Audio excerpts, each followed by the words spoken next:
We talked last time about types of error. Today we're talking about different ways to sample in order to limit that error. So we mentioned last time that you can't usually sample the whole population. So you need to take a sample. You want a sample that best represents or looks the most like, best represents the whole population.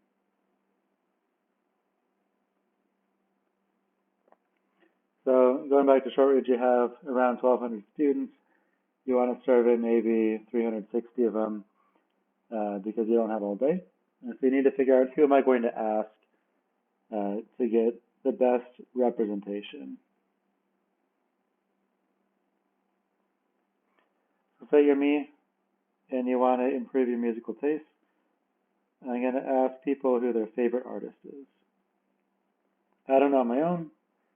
I don't have a good sense of what's popular these days, so I'm going to ask 360 people throughout Shortridge to see who's the best. So there's different methods, different sampling methods that I could do. We're going to talk about 5 today. The first one is called simple random. This one's often the best. Okay, so that means that everyone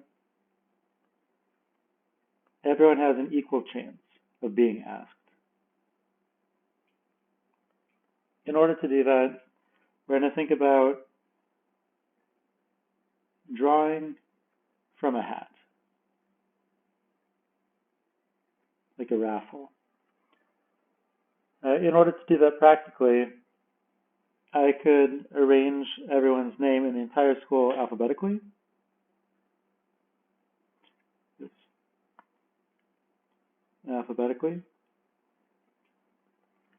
And then I would use a calculator that has a random number generator.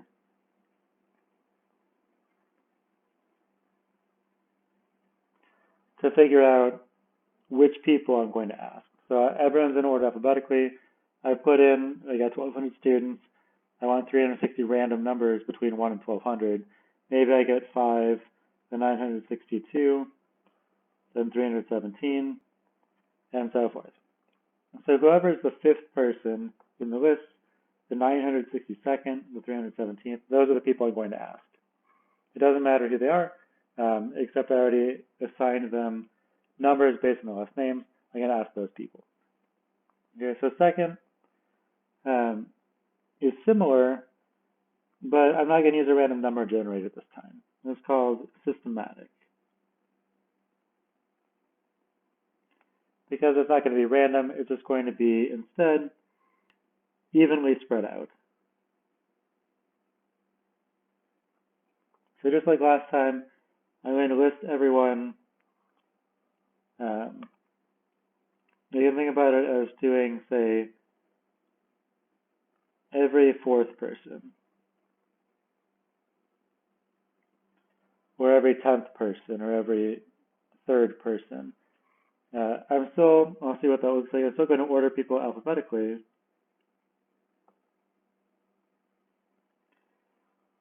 And then I'm going to ask maybe like number 3. If I'm asking every 4th person, 3 plus 4 is 7.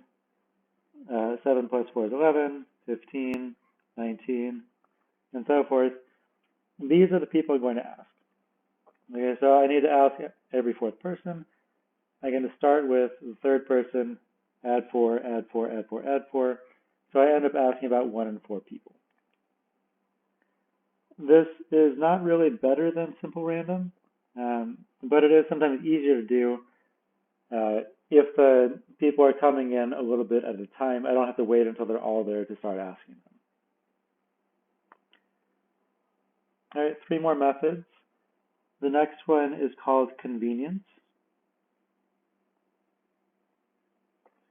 or as I call it, lazy. Convenience is, say your teacher says you need to get the opinions of 10 people as favorite musical artists. So you're just going to find the closest 10 people. You're going to do whatever is easiest. Whoever is closest to you. Maybe in this case, I would ask people in class. It's much easier for me to ask you all in class than it is to go out in the hallways and ask random people. Or maybe you do, if you're just waiting outside the classroom, everybody who walks by, I would ask them. Of course, this is not going to be representative because everyone in our classes has wonderful musical taste. That is not representative of the whole school. So we can't just do convenience sampling. This one is usually not good. The fourth method is called stratified. Stratified. It comes from the word strata, which is, I think, Latin and means layers. But we're going to group people up, and we're going to choose from each group. We're not just going to randomly group them. What we're going to do is pick out some sort of groups that we need to make sure we have representation from each group. In this case, I wouldn't want to end up with only asking freshmen their musical opinions because everyone knows that freshmen have terrible taste. So I would need to make sure that we get representation from each group. And it should be proportional to the group size.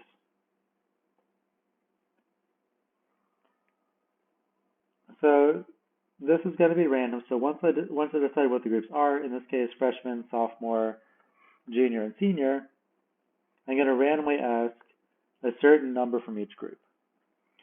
A certain number of 9th graders, 10th graders, 11th graders, and 12th graders. Now, if every group was the same size in Shortridge, then I'd ask 90, 90, 90, 90 to add up to the 360 that I need. But maybe they're not even. Maybe there's not very many 9th graders. There's a lot of sophomores. There's a fair amount of juniors and not that many seniors. I need to ask them. I just made up these numbers, but I need to ask more people from the bigger groups to make sure that what I get is representative of the whole population. Okay, and finally there's quota sampling. Now you see quotas in trying to get a certain number of people to respond to a survey. Some people think that there's quotas at colleges for different groups. That's not true. But quota is sort of a mix between stratified, meaning I'm still going to get the different groups that I'm interested in, but once I decide the groups, I'm just going to be lazy. I'm just going to do convenience. So in this case, if I'm asking different classes, I'm going to say, well, I need to survey 80 9th graders. So I'm just going to ask the first 80 9th graders I see what their musical taste is, and so forth. So the ones that are convenience, the convenience sample up here, and quota, these ones are not ideal, but they're often used because they are easier. Simple random, systematic, and stratified if you have different groups that you want to make sure that they're all represented. These are the best options.